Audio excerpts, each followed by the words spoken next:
Hi guys, welcome back to my channel Rohini vlogs. అందరూ ఎలా ఉన్నారు? బాగున్నారా? మా వీడియోస్ మీకు నచ్చితే లైక్ ఇవ్వండి. ఆ లైక్ అన్నది చాలా ముఖ్యం. కొత్తగా మా ఛానల్ ఎవరైనా చూస్తే సబ్స్క్రైబ్ చేయండి. పక్కనే ఉన్న బెల్ ఐకాన్ని క్లిక్ చేయండి, ఎందుకంటే నేను పెట్టిన వీడియోస్ అన్నీ వెంటనే మీకు నోటిఫికేషన్ ద్వారా వస్తాయి. ఈరోజు రెసిపీ ఏంటంటే మష్రూమ్ కర్రీ. ఒక మిక్సీ జార్ తీసుకుని అందులో ఉల్లిపాయలు, జీడిపప్పు, టమోటాలు వేసి మిక్సీ చేయండి, అంటే గ్రైండ్ చేయండి. దాన్ని పక్కన పెట్టండి. ఒక బాండీ తీసుకుని కొంచెం ఆయిల్, కొంచెం బటరు వేసి ఈ మిక్సీ చేసిన పేస్ట్ వేసి బాగా కలపాలి. అందులో కొంచెం గరం మసాలా, కారము, ఉప్పు వేసి బాగా వేగనివ్వాలి.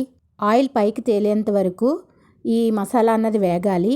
మష్రూమ్స్ వారానికి ఒక్కసారి తింటే మన బాడీకి చాలా మంచిది. ఇది వేగిన తరువాత కట్ చేసిన మష్రూమ్స్ వేసి ఒకసారి కలిపి మూత పెట్టి మగ్గనివ్వాలి. మగ్గిన తరువాత కారం, ఉప్పు అన్నది సరిపోయిందో లేదో చూసుకొని పైనుంచి కొత్తిమీర జల్లుకుంటే రుచికరమైన మష్రూమ్ కర్రీ రెడీ. మష్రూమ్స్లో విటమిన్ డి అధికంగా ఉంటుంది. ఈ మష్రూమ్ మనం ప్రతిరోజు తీసుకోవడం వల్ల యవ్వనంగా కనిపిస్తాము. గుండె జబ్బులకు మందుగా ఇది మష్రూమ్ పనిచేస్తుంది. మష్రూమ్ కర్రీ చిన్నపిల్లలకి, పెద్దవాళ్ళకి అందరికీ ఇష్టం కదా. ఇది చపాతీలోకి, పూరీలోకి చాలా టేస్టీగా ఉంటుంది. మేమైతే వారానికి 2 సార్లు చేసుకుంటాం ఇలాగే. మీరు ఎలా చేసుకుంటారో అన్నది నాకు కామెంట్ చేయండి.